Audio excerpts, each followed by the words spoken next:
park ranger in uniform. Hello again, everyone. I am Ranger Richard at Gateway Arch National Park. For the next 20 minutes or so, I will be taking you on a tour of some of the things that you can find in the night sky in June. Most of the things I'll be describing can be found with your unaided eye, even if you have a lot of city lights. If you can find a spot that's a little darker and has an open view, or if you can bring binoculars along, that can help. This tour uses the Stellarium planetarium program, which gives a pretty realistic version of the night sky and also allows me to demonstrate the motions of the sky. So now we're going to switch over to Stellarium. The scene changes to a computer-generated image of the June western sky just after sunset. A row of trees stands near the bottom of the screen. Behind the trees is a peach-colored sky, gradually becoming a darker blue-violet color at the top. And here we go. You know, it's often good in stargazing to start in the western sky and finish in the east. This is because as the Earth rotates, the stars and planets in the west will get lower and lower and set first, while those in the east will rise higher and get easier to see. Go out about 30 to 45 minutes after sunset, or around 9 o'clock in St. Louis this month, and you should have no problem in finding the planet Venus as the bright star-like object low in the west-northwest sky. Hey, wait a minute. Where is it? There's a tree in the way. He highlights the center tree. This tree. That reminds us that you need to find a spot with an open view to the west-northwest horizon to spot Venus. You can get there on foot or hop in your car, but all I have to do is to click a button to get rid of that tree, just like this. The tree disappears, revealing Venus low in the sky. There you go. Although Venus will still be easy to spot if you have that open view, it's going to remain pretty low in the twilight sky for the rest of the summer, dimmed quite a bit by the sun's glare. The best part of Venus's evening show this year will be this fall and early winter. As the Earth rotates, it will get darker out and more stars will become visible. We'll show that now.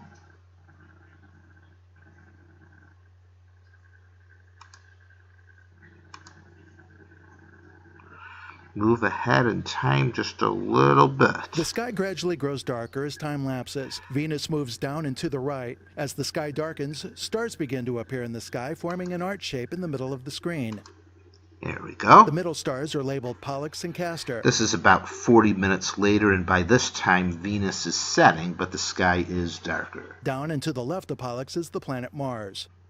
Early in June, you can still get a last glimpse of the Gateway Arch's counterpart in the sky, the Arch of Spring. The centerpieces of the Arch of Spring are the Gemini twins, Pollux and Castor, side by side in the western sky. If you have an open view to the horizon, the south leg of the Arch of Spring is formed by the star Procyon, and the north leg by Menkainen and Capella. You do have a pretty good arch there, I would say. Remember to find that open view and look early in the evening and early in the month. As you can see in this image, the celestial arch has an intruder this June, the planet Mars. Mars is on the far side of the sun now and shines only about a 40th as bright as it did when it was nearby last fall, but you can still spot its reddish-orange color if you look closely. As the moon revolves around the Earth, we could watch it emerge into the evening sky and pass first Venus on the 11th and Mars on the 13th. The stars move down and to the right as the yellow dot of Venus rises up and to the left. The moon appears to the right of Venus. The moon will be coming into view. Yes, here's the 11th. I'm going to enlarge the view a little bit so we can see the moon a little bit better. Here we go. So the moon on the 11th just to the lower right of Venus, very low in the sky. And then on the 13th, it's going to be pretty close to Mars.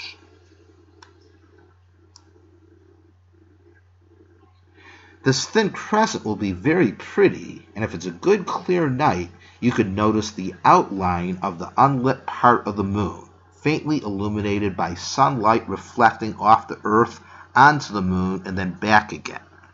This is called Earthshine. Here is a picture I took of the Earth-lit moon last month when it was passing the planet Mercury. On the left side of the screen is a full circular dark gray moon with only a thin crescent shape lit on the extreme right edge. Down and to the right is a small orangish dot, which is Mercury. The image of the night sky returns.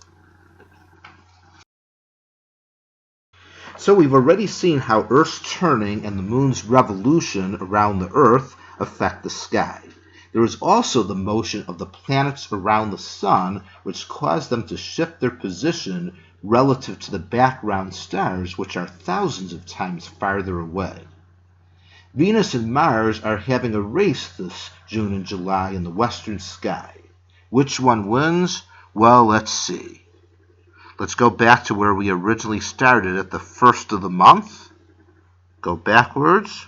As the Ranger returns to the display to June 1st, Mars and Venus pull farther and farther apart, with Mars near the middle of the screen and Venus down and to the right of Mars. Here we are back to June 1st.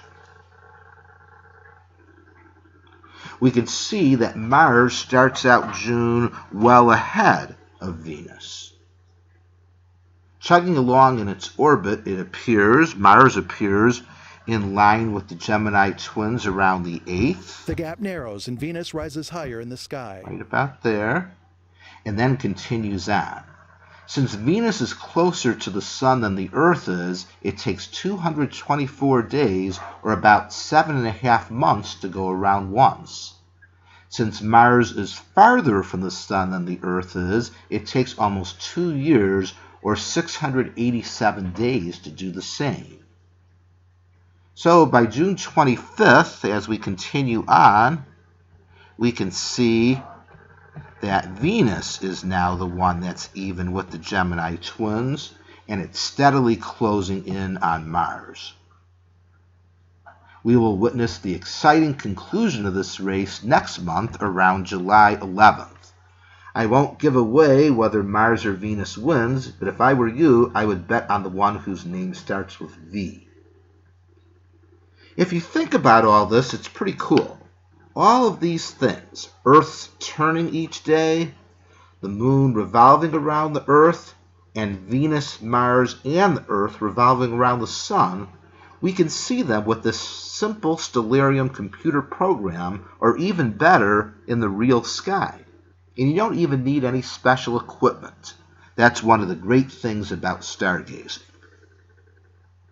Now the next bright star to the upper left of Mars and the Gemini twins is the heart of Leo the Lion, the star Regulus. Let's go back into position here and get our landscape back so it's more like what you'd see in the real sky. The row of trees reappears.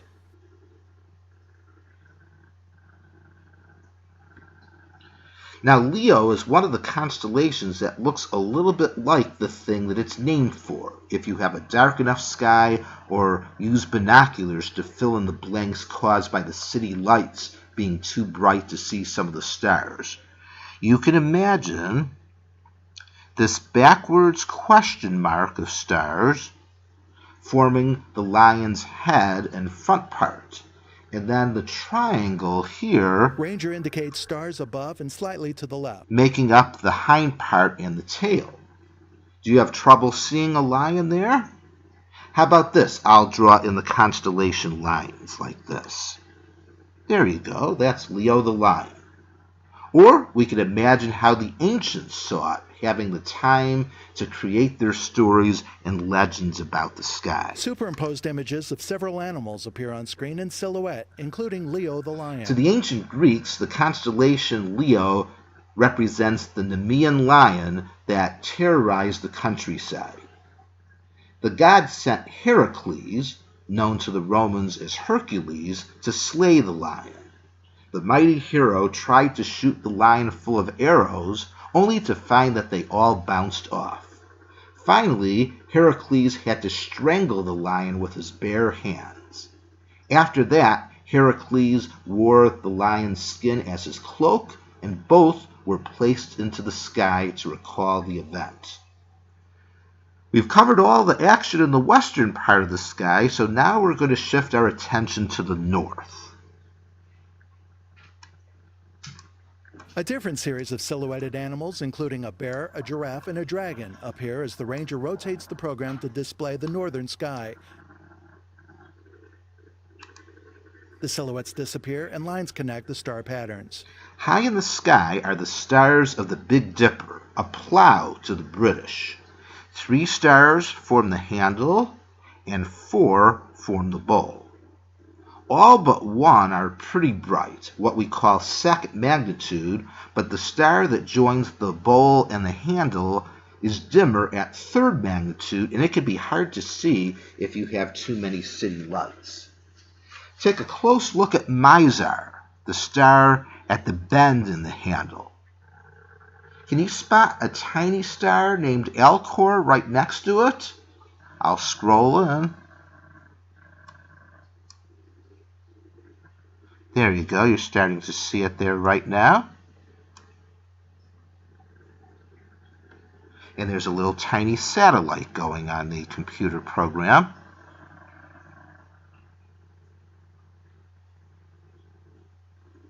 Again, if you have a good enough sky, you may be able to spot Alcor with your unaided eye. Otherwise, you'll want to break out the binoculars. A telescope will reveal that Mizar is itself a much closer binary star.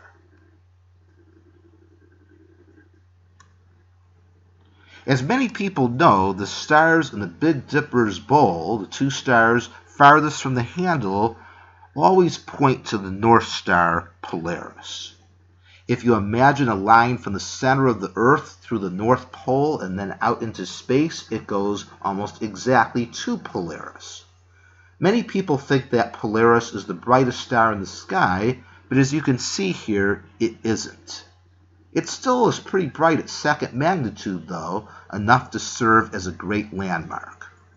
The stars of the Little Dipper curve upward from Polaris and are mostly hard to see from near to the city, but these 2 make up the guardians of the pole, and they're fairly bright. The Big and Little Dippers are not actually constellations themselves, but they're part of a larger pattern, the Greater and Lesser Bears. These patterns are very hard to see, but I'll bring up the animation again to show you the pictures that the ancients drew. The silhouettes return. You can see that the Little Dipper there, Ursa Minor, has a very long tail. Now, as I talked about last month, you could use the Big Dipper to help locate several more bright stars in the sky. If you draw a line not through the pointers, but through the other 2 stars in the bowl and go the other direction, we can confirm our identification of Regulus and Leo the lion, which I talked about a couple of minutes ago. Just like that. If you follow the arc of the Big Dipper's handle, you can also spot the very bright star Arcturus. We'll come around to see that. The ranger rotates the image until the southeastern sky is displayed.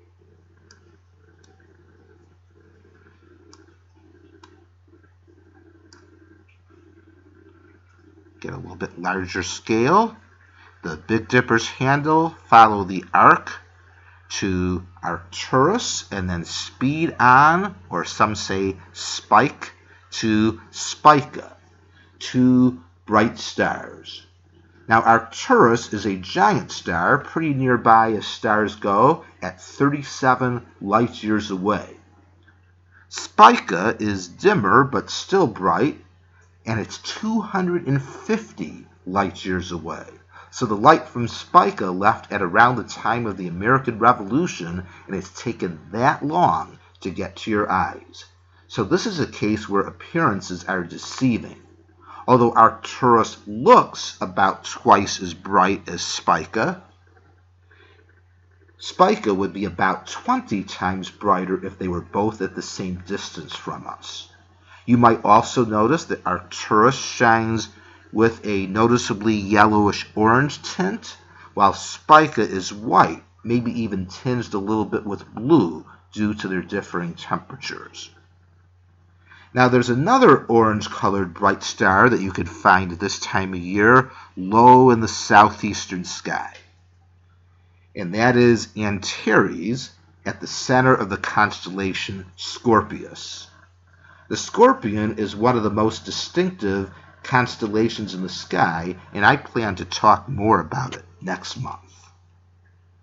My last stop in the sky tour is the east.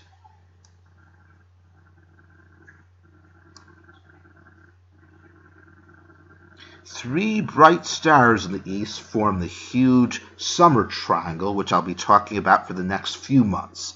Vega is the closest to the Earth of the three, just 25 light years away. It's also the highest in the sky. Altair, lowest, 16 light years away, so quite close. And then Deneb is fantastically far away, about 1,500 light years away. And these three make up the summer triangle. They're still fairly low in the sky in the early evening in June, but they'll get higher as the night goes on. Before I go, I want to mention our next two Gateway to the Stars programs.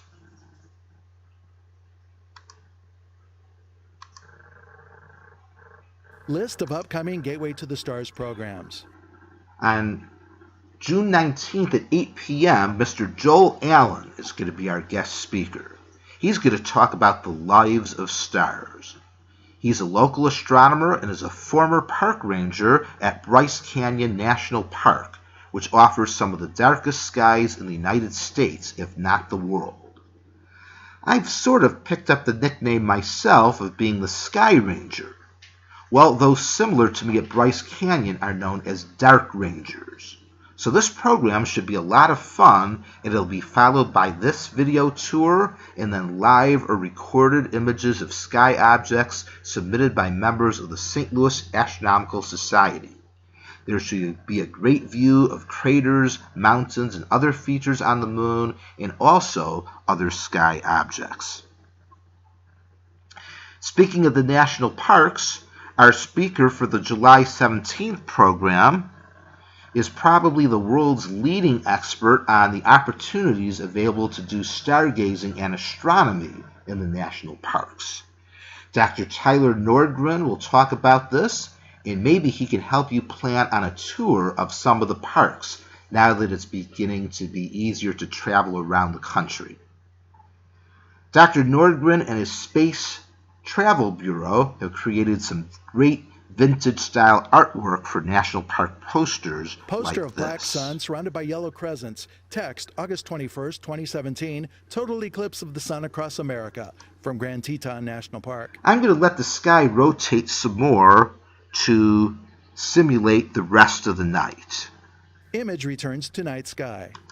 You can watch the stars of the summer triangle rise higher and higher as the night goes on. And then late at night, you will see Jupiter and Saturn appear in the southeast. Let's watch for them. There's Saturn, and then there's Jupiter in the late evening. As the hours pass and the stars continue to slide by, it starts to get light outside, and in this program, we can even make the sun rise. It's fun to have such power. I hope you enjoy the tour. We'll see you next month. Logo, NPS Arrowhead. Text, Gateway Arch National Park, St. Louis, Missouri, 2021.